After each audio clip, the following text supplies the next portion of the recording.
Fala, gente, tudo bem? Aqui é o Rodrigo Ferraz, eu sou Head de Marketing da 55 e no Smart Hour de hoje aqui a gente vai falar um pouco sobre marketing de performance, uma coisa um pouco mais básica, não vou ficar entrando muito em detalhes, em coisas muito aprofundadas. Queria trazer mais uma visão aqui bem dos princípios mesmo, né, do que a gente precisa ter para começar a rodar algumas campanhas. E aí eu vou trazer isso um pouco da ótica de um e-commerce, né, de como funcionaria trabalhar esse marketing de performance dentro de uma loja virtual. Então, a ideia é trazer assim, conceitos bem simples mesmo, para a gente começar a entender. Então, se a pessoa estiver começando um e-commerce, ou se já tem um e-commerce um pouco mais estabelecido, mas não trabalha muito com marketing de performance, seriam ali algumas noções básicas para começar a trabalhar dentro desse modelo. Então, para já começar aqui a falar a respeito do assunto, definir o que é marketing de performance, né? Uma das muitas definições possíveis é que o marketing de performance, são ações de marketing, né, que geram ali, que visam algum resultado. Então, geralmente, as empresas procuram ali por uma geração de lead. Então, você quer que pessoas, você quer encontrar novos contatos ali para você fazer negócios, ou você quer que as pessoas comprem alguma coisa na sua loja, ou você quer que elas assinem uma newsletter, enfim, tem vários resultados específicos que você pode definir como sendo uma meta para o seu negócio. E aí você vai analisar os dados que são gerados através dessas campanhas para tomar decisões e melhorar essas campanhas e fazendo otimizações. Então, essa análise de dados é exatamente para identificar se o que você está investindo, né, se o dinheiro que você está colocando nas campanhas, se ele está te dando resultado, né? Às vezes você investe um valor e esse valor acaba não retornando, ou você investe mais do que deveria, ou você investe de menos e aí acaba trazendo poucos acessos para o seu site, para a sua loja. Então, a ideia é usar os dados que você gera dessas campanhas para poder fazer novas otimizações, novas campanhas e construindo aí um canal de aquisição bem forte para você.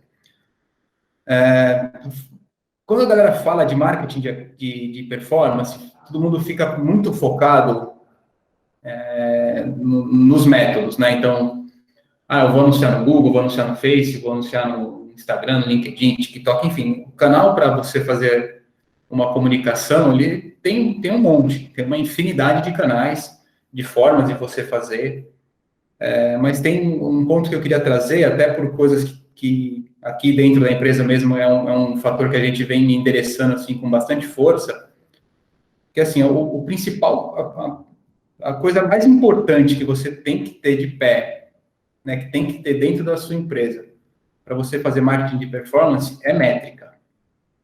Você tem que medir absolutamente tudo que você faz. E a galera geralmente descuida dessa etapa. Então, você pode rodar um monte de campanha, você pode trazer um monte de gente, né, para a sua plataforma, para a sua loja.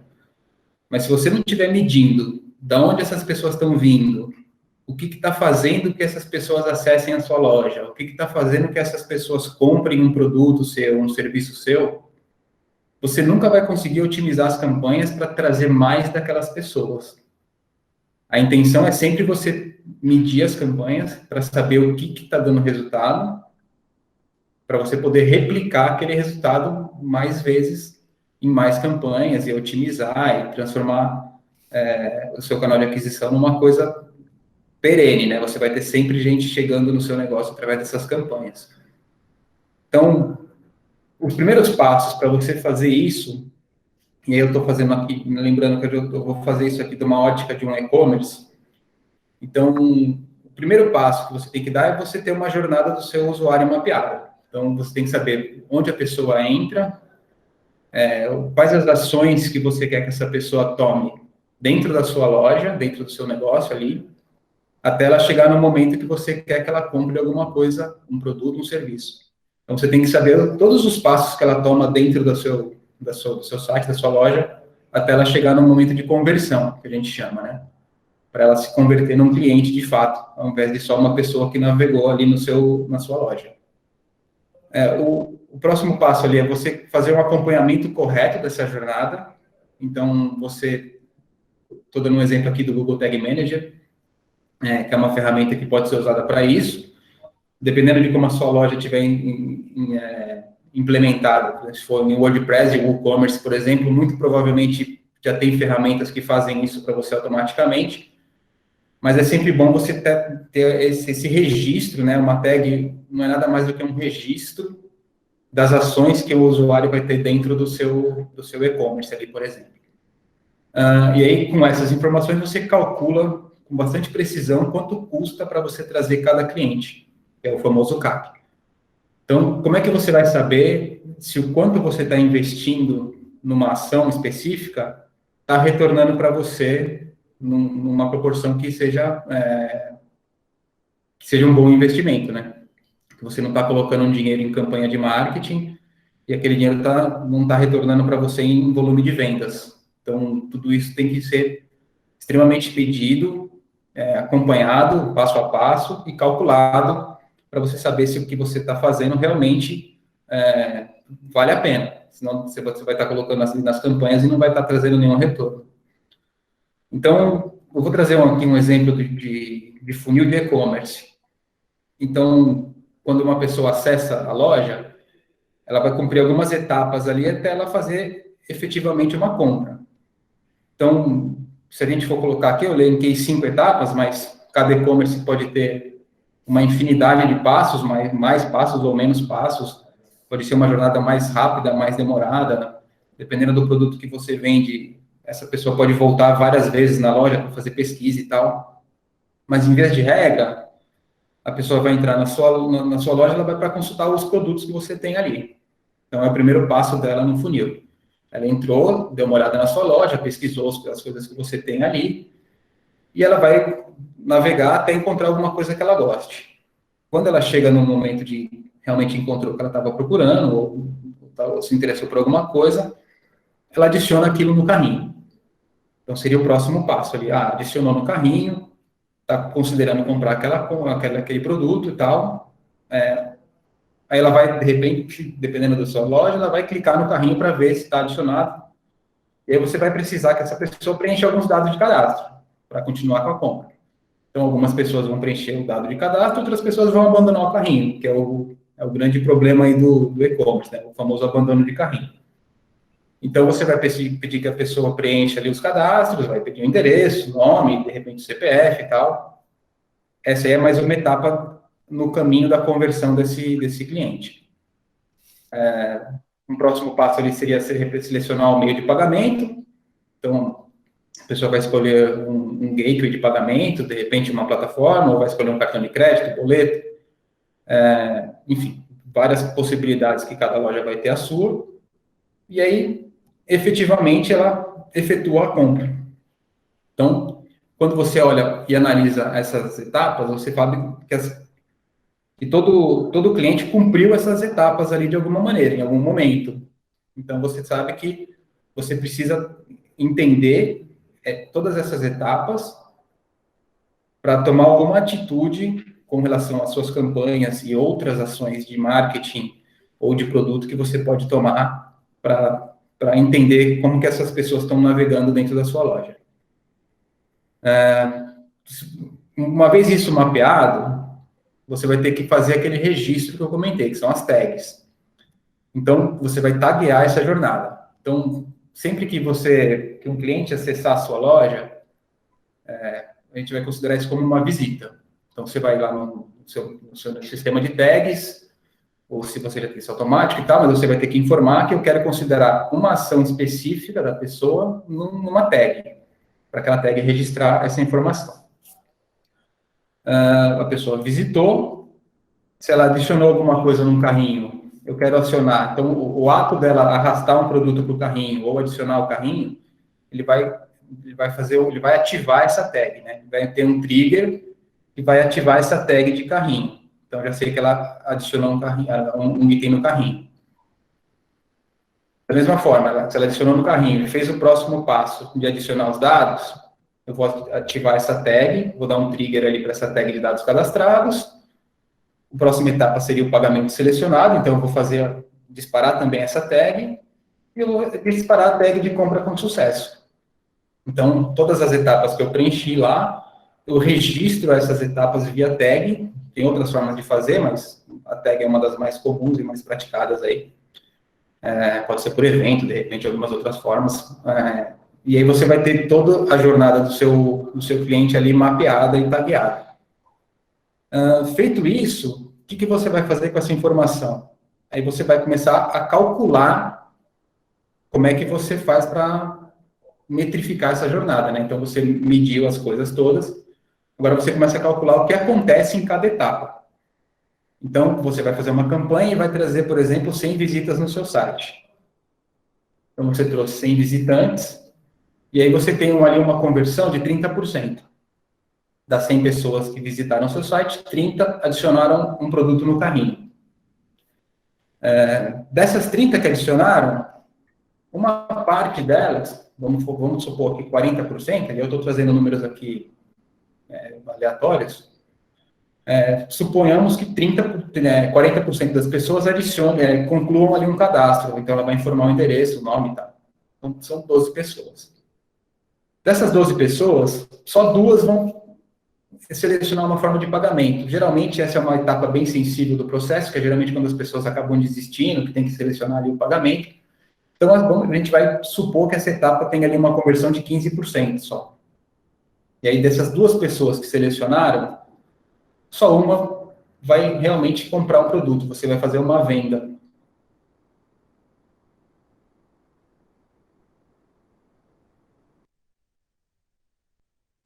Essa venda foi um ticket médio de R$100. Então, para cada 100 visitantes, você tem 30 carrinhos, 12 cadastros, 2 pagamentos selecionados e uma venda, e essa venda te gerou um faturamento de R$100. Aí você fala, tudo bem, então eu precisei de 100 visitantes para fazer uma venda. Isso significa que eu tenho, então, uma taxa de conversão de 1%, que é uma taxa de conversão que é mais ou menos um benchmark de mercado. É uma taxa de conversão considerada como uma taxa de conversão ok, razoável. E aí você fala assim, bom, se eu tenho uma venda para cada 100 visitas, e cada 100 visitas me geram um faturamento de R$100, eu posso pagar R$1 na visita, então, quando eu falo de campanha de marketing?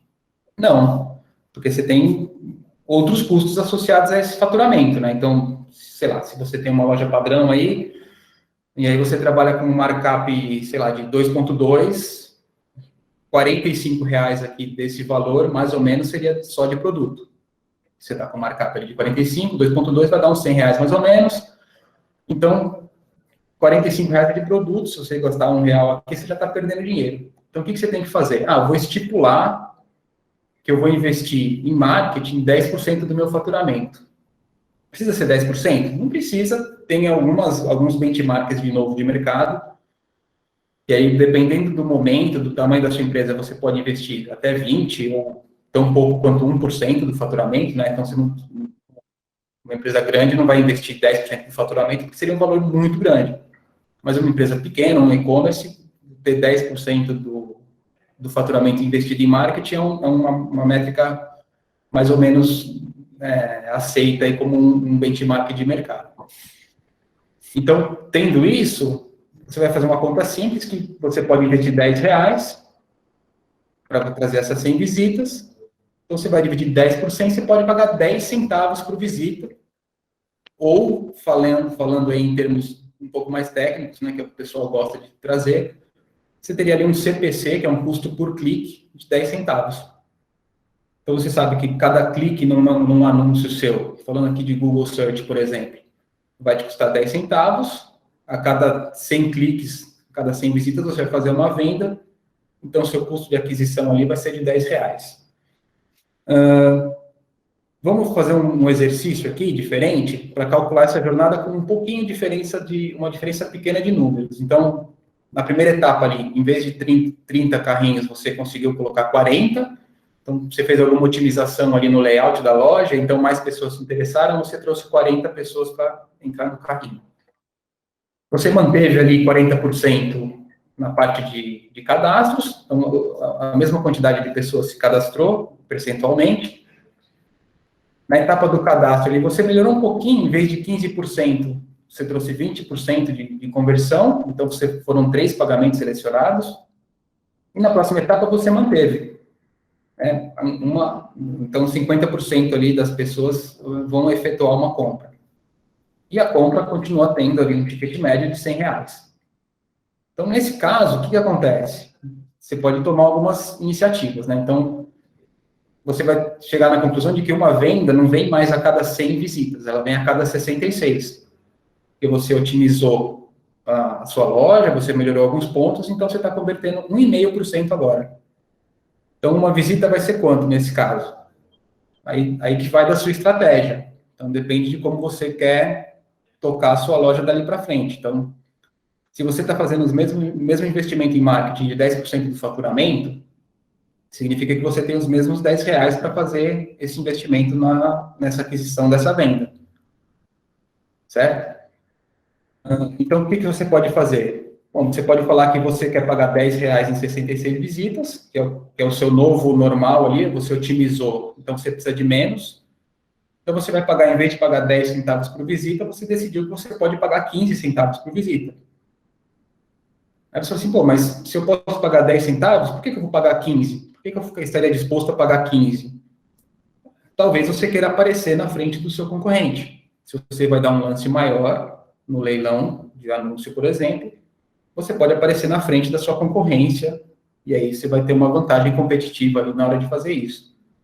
Ou você pode tomar uma outra abordagem, que é, eu vou manter o meu custo por visita em 10 centavos, e aí eu vou diminuir o meu custo de aquisição do cliente. Porque eu vou estar precisando de menos visitas para gerar a mesma venda, e aí pagando 10 centavos eu vou ter um CAC ali de 6,60. Qual que é o certo?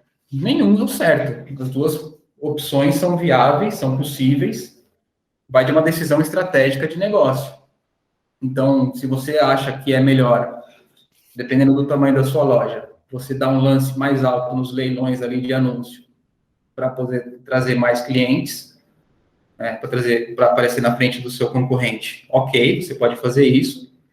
Ou você pode otimizar o seu lucro, né? Você pode ter um lucro maior, aparecendo, para de repente não aparecendo na primeira posição. Tem outras ações que a gente pode tomar, sempre lembrando do nosso custo de aquisição padrão ali. Então, se eu estou falando que eu posso gastar até R$10 para trazer um cliente, eu posso criar uma campanha, por exemplo, de Member Get Member, que é uma campanha de indicação, por exemplo, e eu dou um cupom de R$5 para cada pessoa que trouxer um cliente novo para mim.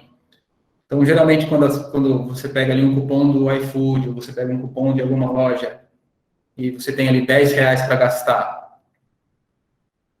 para caso você se cadastre, faça a primeira compra, geralmente esse valor é mais baixo do que o custo de aquisição. Então, se ele está te dando um ticket de R$10, provavelmente ele pode gastar até 20 numa aquisição, e essa aquisição, esse cupom que ele está te dando é mais barato do que anunciar e tentar trazer a pessoa por um canal digital, por exemplo.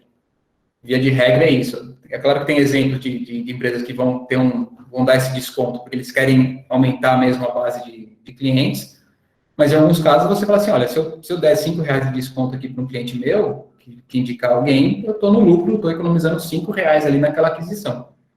Então, essa é um pouco da lógica por trás disso.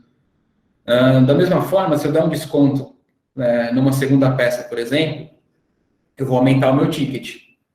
E aí, se eu estou pagando um custo de aquisição de R$10 e eu estou fazendo com que essa pessoa consuma ali ou compre um produto no valor de 130, eu já melhorei também a minha performance, porque eu vou estar tendo um custo de aquisição mais baixo para um ticket mais alto. Então, é bem simples de calcular desse jeito. E aí, uma outra forma seria, por exemplo, fazer o famoso marketing direto, que você vai se comunicar diretamente com o seu cliente, então, ou um e-mail marketing, WhatsApp, SMS, tem uma infinidade de formas de fazer. E aí, essa pessoa já é um cliente, ela já é um consumidor dos seus produtos, então você não vai gastar para anunciar de novo para essa pessoa, você já conhece ela. você já sabe um contato dela, um e-mail, um telefone. Então, você já pode fazer uma comunicação direta, economizando essa parte toda de fazer a aquisição novamente desse cliente. Então, você vai ter uma aquisição com custo praticamente zero. Claro que não é zero, porque você vai ter o operacional ali do e-mail marketing, uma equipe para fazer, uma agência, alguma coisa assim. Mas aí você não vai mais precisar investir em campanhas de marketing, por exemplo, para trazer o mesmo cliente. Então, nessa parte de campanha, basicamente, né, o modelo básico, né, de que a gente está falando, então eu acho que ele fica um pouco bem amarradinho aqui para entender o conceito. O próximo ponto que eu queria trazer é a questão de você acertar no seu público, você conhecer com quem você está falando, você definir para quem você quer anunciar, com quem você quer conversar. Então, os primeiros passos para isso é você saber o que você vende, né, exatamente, o que você está colocando, quais são os produtos ou serviços que você tem na sua loja online, quem são os potenciais clientes que vão comprar. Então, se você vende bicicleta, você sabe mais ou menos o tipo de pessoa que gosta de pedalar, você anuncia para esse público. Se você vende coisas para gamer, por exemplo, vai um outro público. Então, você tem que conhecer um pouco de quem são as pessoas em potenciais que vão comprar do seu negócio. É claro que vai ter as compras que não estão dentro do seu público-alvo ali, que é uma pessoa que não se comporta geralmente como um biker ou como um gamer, e que vai acabar comprando alguma coisa na sua loja, mas esse é o público no qual você tem que focar. E aí, o último passo ali seria onde estão essas pessoas. Então, se eu vou falar com um biker, eu vou anunciar para quem segue uma hashtag específica de bicicleta no Instagram, por um exemplo. Então, algumas formas de você encontrar onde estão esses clientes. E por que é importante você saber, sempre foi importante, mas cada vez mais, o porquê que você tem que conhecer o seu cliente? Porque está todo mundo comprando online. E se está todo mundo comprando online, está todo mundo vendendo online. Então, as coisas que você vende, outras lojas vão vender, outros e-commerces, outros marketplaces vai ter alguma coisa para vender. Então, quanto mais você souber sobre o seu cliente, sobre o seu público, mais assertividade você vai ter na hora de gerar suas campanhas. Então, se eu quiser criar uma campanha para alguém que gosta aqui de beach tênis, que está na moda, né? Aqui em São Paulo só se joga beach tênis agora, surpreendentemente. Então, eu vou anunciar para um tipo de pessoa que tem esse interesse e tal. Aí, agora, eu não vou anunciar para a mesma pessoa que está interessada na luva de boxe, de repente, é outro esporte. Então, você tem que conhecer exatamente para quem você vai anunciar. E aí, da mesma forma, talvez você seja uma loja que vende os dois produtos, mas você não vai anunciar a raquete e a luva de boxe da mesma maneira. Então, quanto mais você tiver de informação sobre o que você vende e sobre quem são as pessoas que estão interessadas em comprar o que você vende, é melhor. Então, quem é o público-alvo, né? Então, para quem eu vou anunciar, com quem eu quero conversar? Então, esse público são as pessoas que têm mais probabilidade de comprar o que você está vendendo. E é para essas pessoas que você deve anunciar. Quer dizer que só essas pessoas vão comprar? Não. Né? Não são só esses os consumidores que vão ter interesse no que você está vendendo, mas de alguma forma você centraliza os seus esforços de marketing dentro desse público. Tem um conceito que o pessoal aqui já sabe que eu peço para usar com moderação, que é o persona. O persona, basicamente, ele vai ser um pouco mais detalhado ali do que um público-alvo, né? Você vai chegar em um nível de detalhamento um pouco melhor sobre o comportamento dessas pessoas, né? Então, você vai saber, de repente, uma faixa etária, você vai saber identificar essa pessoa com as preferências dessa persona, enfim. Mas eu tenho um risco, né, com essa questão das personas, que é exatamente de você tentar ser muito específico na definição dela. Então, você vai querer falar que a persona é a Joana, que tem 35 anos, que gosta de pedalar no Ibirapuera de domingo. E aí você vai querer anunciar só para essa pessoa. Quando você chega nesse nível de detalhamento, você acaba tendo um risco de ficar super nichado, talvez seja o que você quer, mas nem sempre é o caso, então tem que tomar muito cuidado quando for definir essa persona. E eu até destaquei aqui, o famoso conheça seu cliente pelo nome, né, que qualquer loja física de bairro, antigamente, né, da minha época, ela conhece o cliente ali pelo nome, que esse é o verdadeiro relacionamento, né? É aqui que você conquista realmente o cliente, que você tem uma relação com ele, você tem um relacionamento com a pessoa que está comprando. Então, se tem alguém comprando na sua loja online, você vai ter ali o mínimo que você precisa pedir para efetuar a compra, né? Então, endereço, nome, CPF, essas coisas. Mas sempre que possível, você tentar gravar o máximo de informações sobre essa pessoa. Tipo, sei lá, você pediu aniversário, você pedir mais alguns detalhes sobre a vida dela. Esses cadastros que ninguém gosta de preencher, mas que para todo lojista é muito bom, assim, porque você consegue montar estratégias de comunicação baseado nisso. Eu lembro que eu recebi um e-mail marketing de uma loja de flores, eu tinha comprado flores para minha esposa no aniversário dela. Um ano depois, a loja me mandou, uma semana antes, falou, olha, está chegando a data de aniversário de uma pessoa especial, você não quer comprar flores de novo? Então, essa loja sabia que naquela data eu provavelmente gostaria de mandar flores de novo. Não foi o caso, deu do presente, né, para ser criativo, mas a loja sabia disso. Então, você pode usar isso na sua loja como um modelo. Então, se a pessoa comprou alguma coisa, sei lá, uma loja de suplementos, o cara comprou lá um whey protein, dura para 30 dias, daqui 28 dias você manda um e-mail para a pessoa falando, não, tá acabando o seu whey aí, né? Você não quer comprar um novo, não? Então, esse tipo de relacionamento é um custo de aquisição praticamente zero. Então, quando você conhece esses hábitos do cliente, você conhece quem ele é, onde ele está, você já você comunica direto, você corta os intermediários, né, de anúncio e tal, e aí você chega direto nessa pessoa. Mas, de toda forma, você precisa fazer campanhas, de alguma maneira, você vai precisar conversar com o seu público para começar a engajar eles antes de ter esses dados e tal.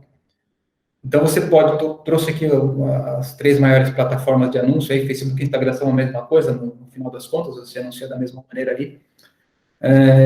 Mas ali você teria uma diferença básica, e você pode anunciar como Google Ads também no modelo de display, mas trazendo ali no Google Ads a questão do search. O search você vai anunciar, e muito provavelmente as pessoas que vão encontrar esse anúncio, elas estão buscando os seus produtos. Né? Se ela digitou ali tênis Adidas, ela está com a intenção de ver um tênis Adidas. Então, a chance dela estar buscando por isso é maior. E aí, se você tiver uma integração ali com o Google Shopping e tal, você pode já trazer esse produto direto na página de pesquisa. Quando a gente fala de uma rede de display, que seria o caso, de repente, do Instagram, você pode anunciar filtrando para o público, né? Aquele público-alvo que você definiu ali. Você vai falar, olha, eu quero anunciar para pessoas que gostam de bicicleta e que tenham, em média, de 30 a 39 anos e que morem no Rio de Janeiro. Então, você vai aparecer no feed dessas pessoas no Instagram e elas não estão necessariamente interessadas em comprar o seu produto, mas elas têm interesse naquilo. Então, elas estão encaixadas dentro do seu público-alvo. E você pode pegar essa pessoa, ela não estava planejando aquela compra, mas ela viu o seu anúncio, se interessou, e aí ela é uma compra ou por impulso, ou ela estava pesquisando aquilo e aquele anúncio que você mostrou ali, acaba convencendo ela de que ela queria comprar mesmo aquilo, e aí você alcança esse consumidor que de repente não estava planejando, mas que você já tinha identificado o perfil dele, e por isso que você está mostrando um anúncio para essa pessoa. Que é assim mais ou menos que as plataformas funcionam, né? Você vai identificar o tipo de pessoa que você quer mostrar o seu anúncio, e aí essas plataformas servem um anúncio para essas pessoas. Falando um pouco mais aqui de Google Ads, porque eu falei ali em cima de CPC e de custo por aquisição, né, do CAC. Então, eu trouxe aqui os modelos de como você vai pagar por um anúncio no Google Ads, por exemplo. Então, você tem várias modalidades ali que você pode colocar, tipo impressão, clique, conversão, visualização, e aí cada uma delas tem algumas particularidades. Eu destaquei ali o CPC e o CPA, porque foi o que a gente falou lá em cima. Então, o CPC ele vai ser um custo por clique, e o CPA desejado é o custo por ação. E aí, no nosso caso aqui, a ação é a compra. Eu poderia falar que a ação é uma assinatura de newsletter, eu poderia falar que a ação é um download de alguma coisa. Tem até o CPI ali, que é um custo por instalação.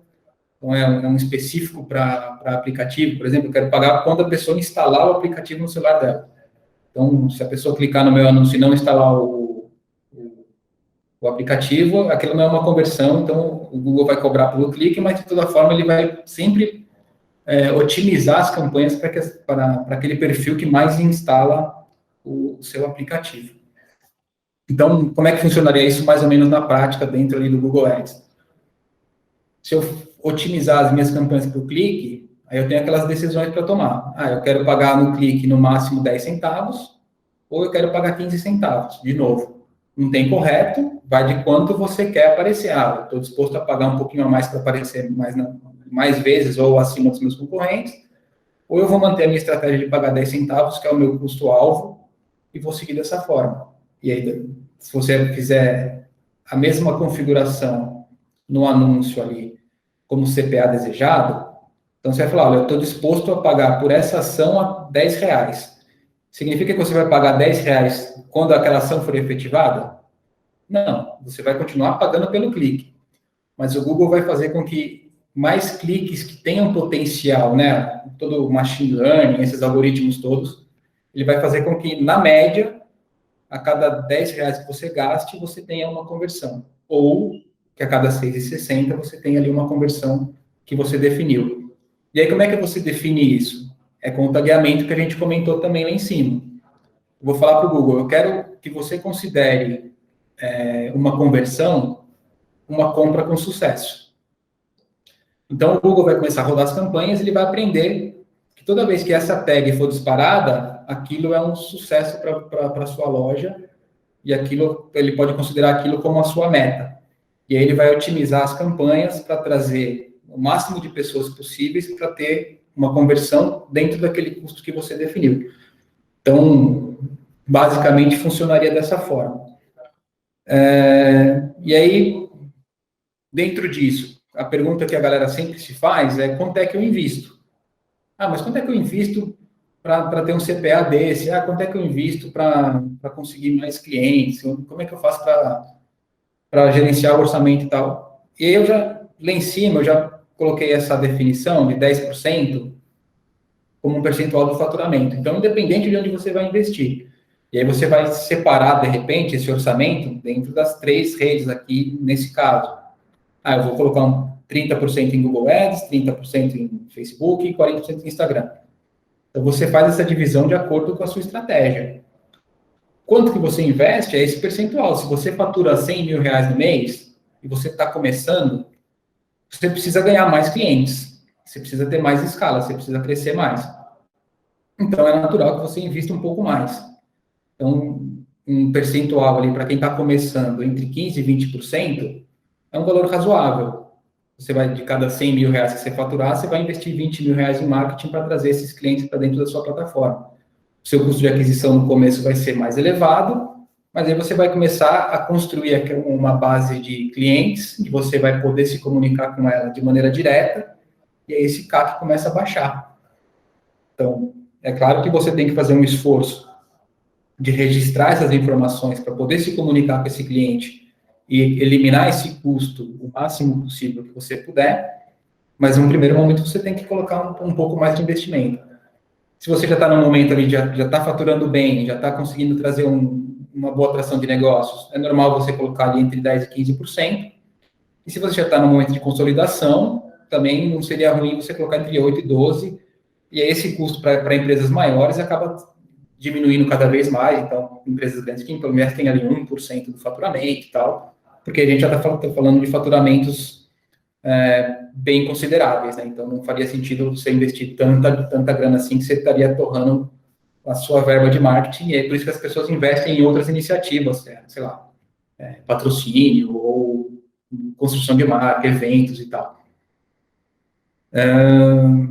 E aí, esses 2 pilares que eu queria trazer, né, acho que são os primeiros passos ali para começar a construir essa jornada de marketing de performance e ter outras etapas ali no meio, que aí você vai entendendo e vai construindo.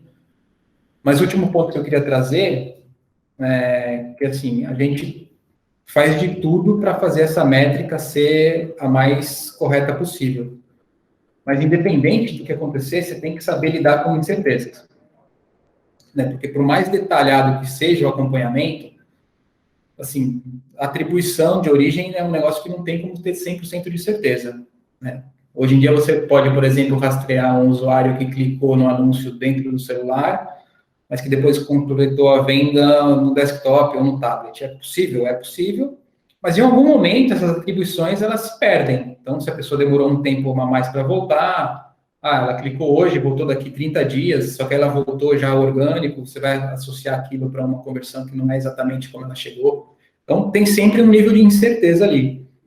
Mas quanto mais você puder metrificar e quanto mais você tiver informação dessa jornada toda, menor vai ser essa incerteza.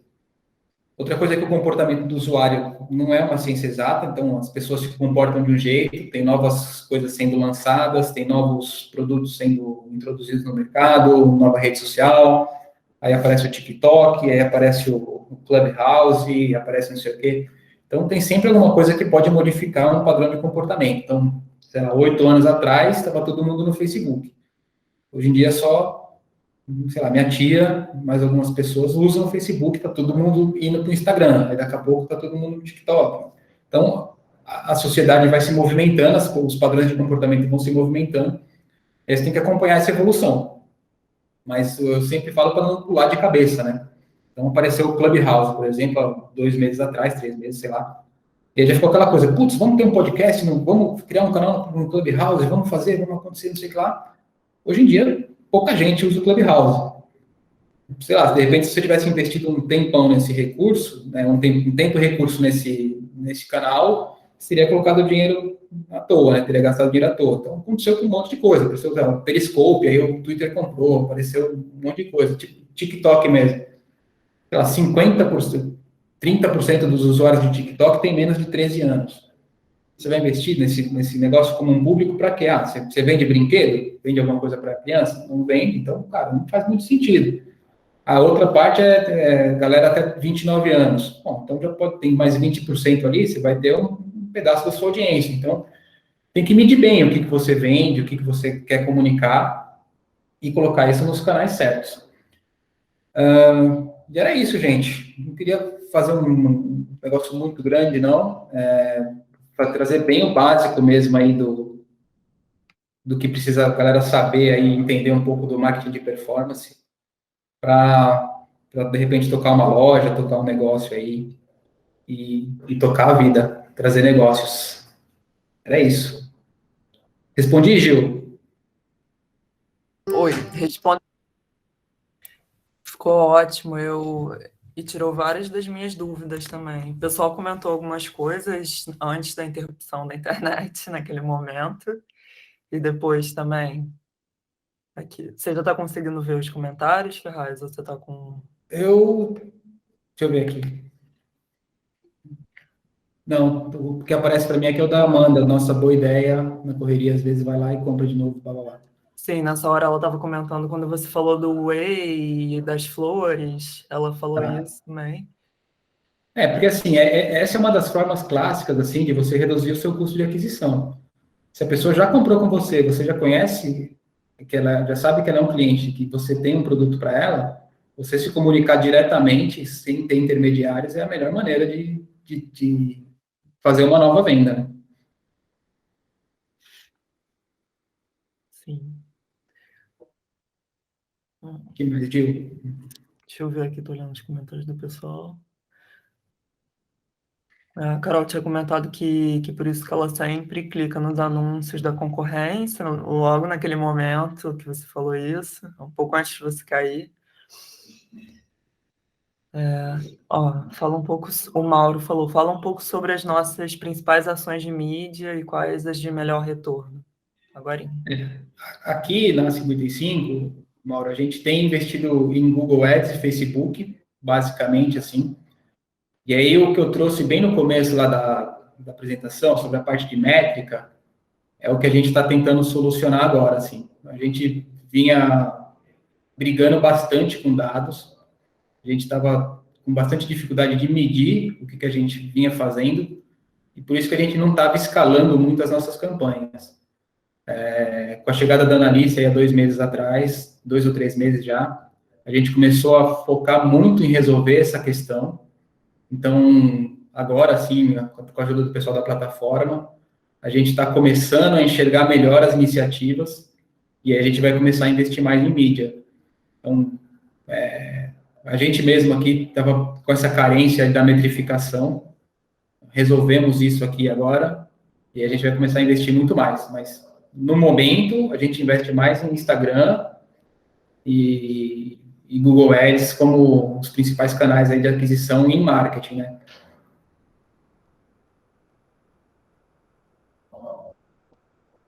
Show. Fala aí, Cris. Opa, fala Ferraz. Cara, deixa eu te fazer uma pergunta. Na verdade, eu tenho várias. A primeira é, qual que é o mínimo que um e-commerce saindo do zero, que ele precisaria investir em marketing, na tua opinião? Pensando que ele vende algum produto num ticket médio, sei lá, R$ 100, para ficar mais fácil.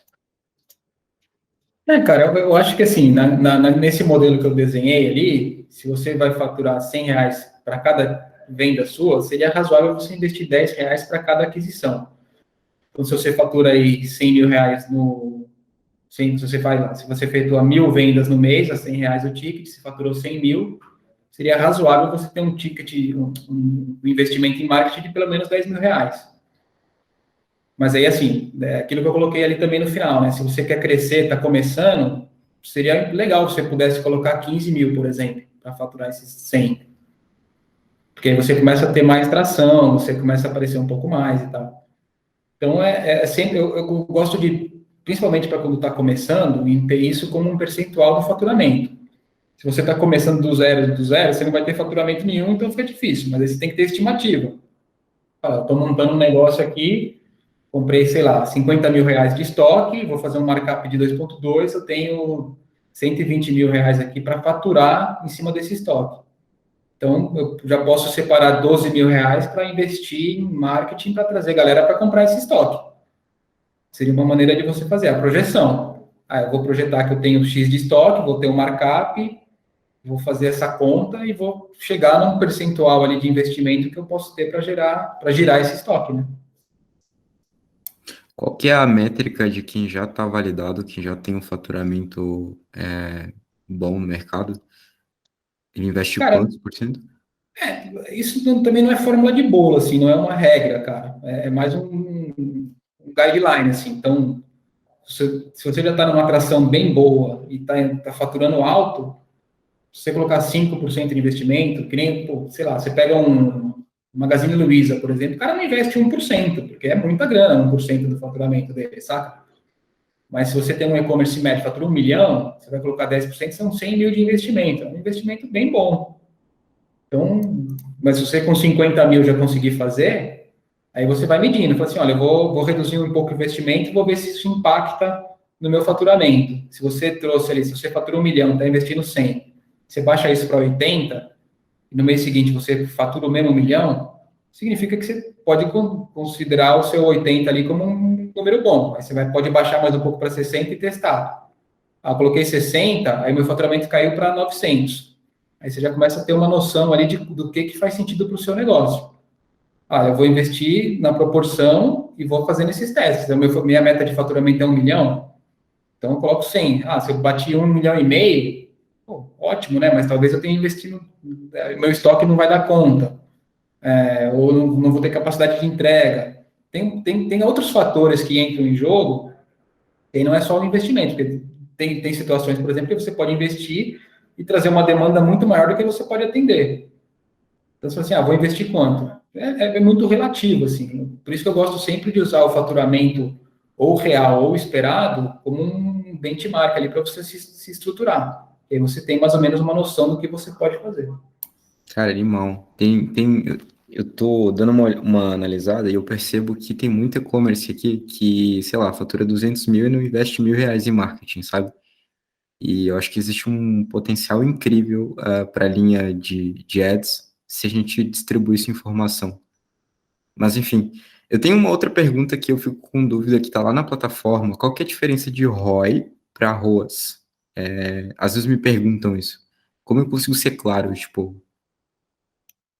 Cara, o retorno sobre o investimento, ele é mais abrangente, né? Então, quando você está falando de investimento em marketing, geralmente você conta outros fatores que não só a grana investida no anúncio. Então, sei lá, se eu vou investir 10 mil no anúncio, mas aí eu tenho também ali o salário de quem está gerenciando a campanha, eu tenho o custo de, sei lá,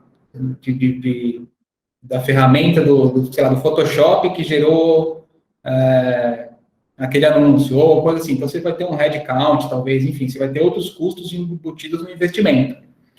E o retorno sobre o ROAS, né, que é o retorno sobre o anúncio, aí você conta só o investimento mesmo de quanto você anunciou. Ah, investi R$10, faturei X, é o retorno sobre o investimento. Sobre o ad spend, né, que é o gasto de anúncio. Beleza. Existe, onde que você consegue pegar métricas? Por exemplo, a gente atua com dois grandes mercados, e-commerce é muito mais predominante, mas a gente entende que existe um SaaS aí. E onde que esse cara de SaaS que está começando, ele vai conseguir buscar uma métrica sei lá, da concorrência dele, de quanto que a concorrência investe, enfim.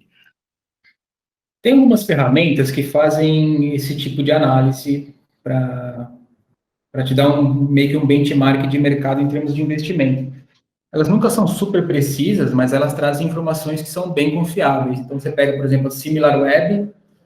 SimilarWeb é uma ferramenta que faz análise de concorrência na internet. Então, ele vai falar para você quanto que o seu concorrente tem de tráfego direto, quanto que ele tem de tráfego pago, quais as palavras-chave que essa empresa usa nos anúncios dela. Tudo isso é inferência, né, que essas ferramentas usam para fazer. Então, elas tiram essas informações da internet, fazendo extração de dados de vários lugares diferentes. Mas você tem ali, por exemplo, um gasto bem aproximado de quanto a empresa investe numa campanha, em mídias sociais e tal. Dentro do próprio Facebook, por exemplo, você tem uma ferramenta que chama Biblioteca de Anúncios, que aí você consegue ver, por exemplo, todos os anúncios que o seu concorrente está veiculando, por exemplo, no Instagram e no Facebook. Então, você clica lá, quero pesquisar, sei lá, o iFood, eu quero ver todos os anúncios que o iFood está colocando no ar. Você clica lá, ele vai te mostrar todos esses anúncios, e aí você pode fazer isso para vários concorrentes teus. Que aí você, de repente, não vai ter um custo, mas você, pelo quanto que ele está investindo ali, a quantidade de anúncios que estão no ar, você pode fazer algumas inferências. O dado correto é sigiloso da empresa, né? Você nunca vai ter o dado exatamente ali no ponto decimal, mas você consegue fazer algumas aproximações e chegar nesses valores.